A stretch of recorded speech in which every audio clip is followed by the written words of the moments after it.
नमस्कार दोस्तों, आप सभी का आरोग्य मंत्र में एक बार फिर से स्वागत है। मैं हूं नीरजा, आपकी होस्ट और दोस्त। ओल्ड एज यानी कि बुढ़ापा, जो कि एक ना एक दिन हम सभी के जीवन में दस्तक जरूर देगा, चाहे आप उसका तहे दिल से स्वागत करें या ना करें। तो दोस्तों, आज का हमारा एपिसोड उस वृद्धावस्था के लिए है और उन सभी लोगों के लिए है जो कि वृद्धावस्था में हैं या फिर प्रवेश करने वाले हैं। आइए जानते हैं डॉक्टर प्रताप चौहान से कि कैसे बना सकते हैं हम वृद्धावस्था को खुशहाल। डॉक्टर साहब नमस्कार। नमस्कार जी। आपका बहुत बहुत स्वागत है हमारे शो में।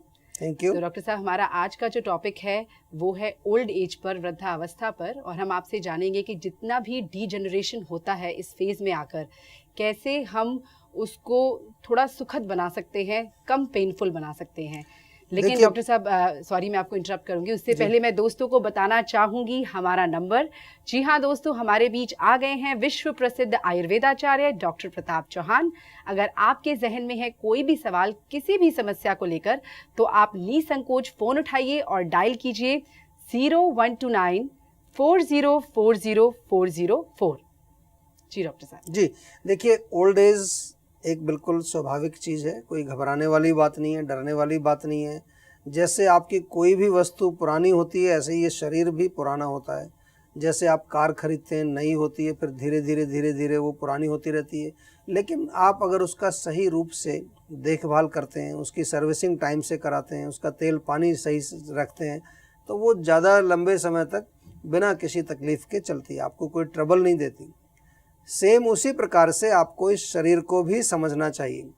लेकिन परेशानी की बात यह है कि इस शरीर को हम हमेशा नष्ट करने पर ही लगे रहते हैं। सुबह से शाम तक केवल नष्ट करते हैं। सुबह उठते ही इतना बड़ा तो चाय का कप डाल देते हैं उसके अंदर, जबकि चाय में कुछ भी गुण नहीं है, ना कोई मिनरल है, ना कोई विटामिन है, ना कोई धातु को बनाती है, ना कुछ करती है। और चाय तो बड़ी प्रचलित है आजकल भारतवर्ष में विशेष तौर पर।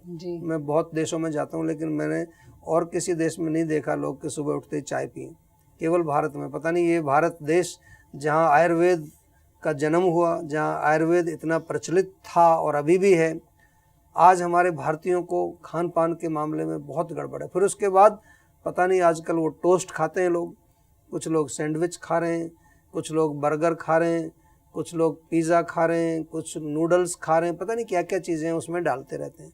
तो फिर आप उम्मीद करते हो कि मेरा शरीर जो है वो हमेशा मजबूत रहे और युवा बना रहे। ऐसे तो होगा नहीं। आपको ये जानना है कि हमारे शरीर में जो धातु हैं, धातुओं को किस प्रकार से हम पुष्ट रखें। ओल्ड एज तो आएगी, शरीर वृद्ध होगा, लेकिन अगर आप आयुर्वेद को फॉलो करेंगे, अगर आप आयुर्वेदिक सिद्धांतों को जो फॉलो करेंगे, तो मैं आपको ये बता सकता हूँ, बिल्कुल विश्वास के साथ कह सकता हूँ कि आपका शरीर जो है अच्छा बना रहेगा, स्वस्थ बना रहेगा। कुछ ज़्यादा मुश्किल नहीं है। आपको समझना है कि क्या होता है ओल्ड एज में। ओल्ड एज में वात का प्रकोप होता है, हमारा शरीर क्षीण हो जाता है, धातु कमज़ोर हो जाते हैं, हमारे रस रक्त मांस मेद अस्थि मज्जा शुक्र जो हमारे सप्त धातुएँ कमज़ोर हो जाते हैं, हमारी इंद्रियाँ कमज़ोर हो जाती हैं, हमारी आँख नाक कान ये जो इंद्रियाँ हैं ये कमज़ोर हो जाती हैं, हमारी जो मानसिक शक्ति जिसको हम कहें या ब्रेन कहें उसको हम, वो कमज़ोर पड़ने लगता है। तो इनके लिए आयुर्वेद में बड़े अच्छे उपचार हैं, उनका जिक्र भी हम करेंगे। ये भी बताएंगे कौन कौन सी बीमारियां ओल्ड एज में ज़्यादा जो हमें परेशान करती हैं और किस प्रकार से हम थोड़ा सा अपने ओल्ड एज को अपना सुखद बना सकते हैं। जी डॉक्टर साहब, तो ये तो आपने बताया हमें ओल्ड एज के लक्षण कि यहाँ से वृद्धावस्था शुरू हो गई है। अभी हम इस बारे में और चर्चा करेंगे। हमारे साथ जुड़ चुके हैं हमारे शो के पहले कॉलर, आइए उनसे बातचीत करते हैं। नमस्कार जी। हेलो। हाँ जी नमस्कार, आपका स्वागत है आरोग्य मंत्र में। अपना नाम बताइए प्लीज। मेरा नाम शानवी वाधवा है। कहाँ से बोल रहे हैं आप? से हूँ। अच्छा। मेरा सवाल ये है कि मेरा हेयर फॉल बहुत सालों से है जी प्रॉब्लम, और मैं डॉक्टर साहब को बहुत टाइम से सुनती आ रही हूँ जी, और मैं उनकी बिग फैन हूँ। अच्छा। मेरी प्रॉब्लम मतलब बहुत अभी बढ़ गई है हेयर फॉल की। नहीं तो आप देखिए, आप इतने दिन से हमें सुन रहे हैं और आप कह रहे हैं हमारा प्रोग्राम आप देखते हैं, तो आपने अभी तक कुछ आयुर्वेदिक उपचार किया बालों के लिए या नहीं? जी, मैं मेथी दाना का जो पानी है रोज देती हूँ सुबह में, नहीं, आपने अभी तक ये समझने की कोशिश की कि बाल आपके क्यों गिर रहे हैं? हाँ, ये मुझे समझ में आता है कि मिर्च मसाले या ये सब जो भी आम वाली चीजें हैं वो नहीं खानी चाहिए, और मैं नहीं खाती हूँ।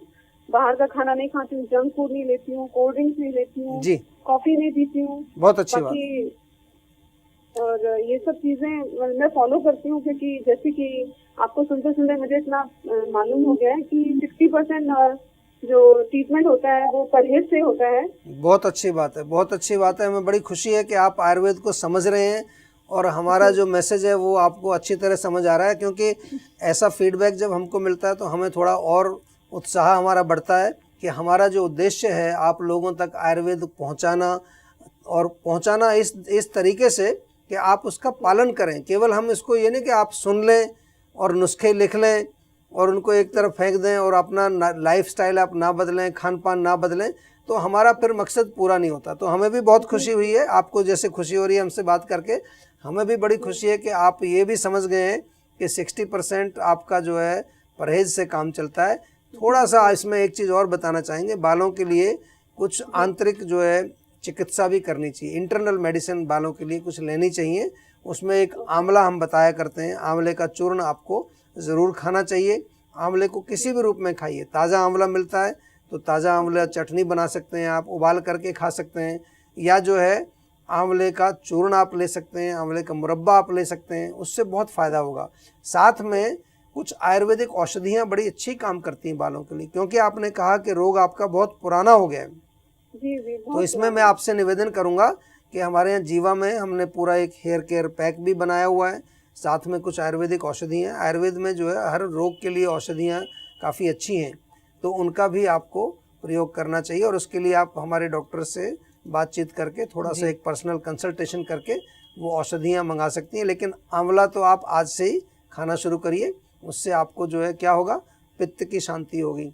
पित्त जब शांत होगा तो आपके बालों की जो रूट्स हैं वहाँ जा कर के थोड़ा पोषण और ज़्यादा मिलेगा। और कोई बात नहीं, आप चिंता मत करिए, बिल्कुल ठीक होंगे आप, लेकिन थोड़ा सा आपको स्टेप बाय स्टेप रिलीफ उसमें आता दिखाई देगा। जी, आपका बहुत बहुत शुक्रिया हमें कॉल करने का। और देखिए दर्शकों, हमारा इस शो का गोल यही है कि आप हमसे ये जानें कि कैसे आप आयुर्वेद का पालन करके निरोगी रह सकते हैं, अपनी स्वास्थ्य संबंधी समस्याओं को दूर कर सकते हैं। और उसके लिए हमारा नंबर आपको हमेशा ध्यान रखना होगा, जो है 0129 4040 अब वक्त आ गया एक छोटे से ब्रेक का, हम आपसे मिलेंगे इस ब्रेक के बाद।